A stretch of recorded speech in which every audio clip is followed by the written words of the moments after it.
चीन के विरुद्ध आर्थिक तालाबंदी को और कारगर बनाने के लिए सरकार ने उद्योग जगत से चीनी आयातित सामानों की सूची मांगी है।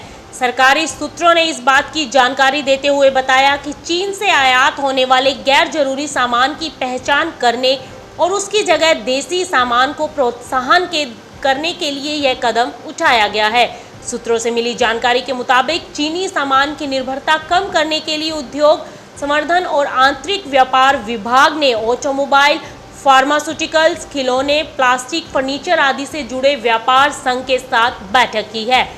DPIIT ने उद्योग संघों से इन क्षेत्रों में आयात होने वाली चीनी सामानों की विस्तृत सूची 22 जून तक देने को कहा है।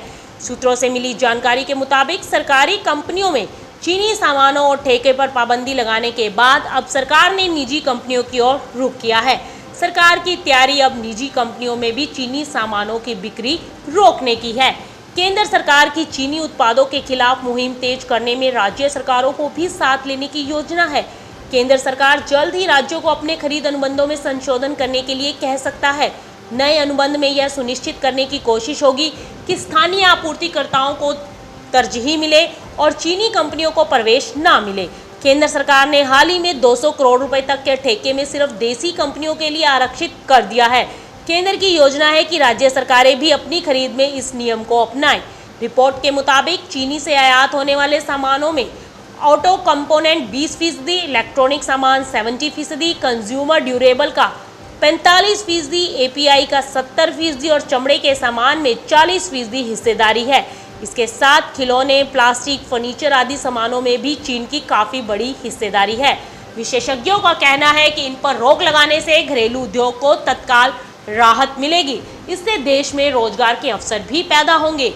देश को आत्मनिर्भर बनाने और चीनी सामानों पर निर्भरता खत्म को लेकर विशेषज्ञों का कहना है कि इसके लिए लंबी रणनीति बनानी होगी। एकदम से चीनी उत्पादों का बहिष्कार संभव नहीं है। यह हमारे देश और हमारी अर्थव्यवस्था के लिए आत्मघाती भी साबित हो सकता है। भारत को इसके लिए दीर्घकालिक रणनीति को बनाना होगा। ऐसा कर चीनी सामानों का आयात भी कम होगा और देसी सामानों की मांग भी बढ़ेगी। आपको बता दें कि भारत के कुल आयात में चीन की हिस्सेदारी 14% है। अप्रैल 2019 से फरवरी 2000 के बीच चीन से भारत के लिए 62.4 अरब डॉलर की वस्तुओं का आयात हुआ है। वहीं भारत से चीन के लिए 15.5 बिलियन डॉलर की वस्तुओं का निर्यात किया गया है।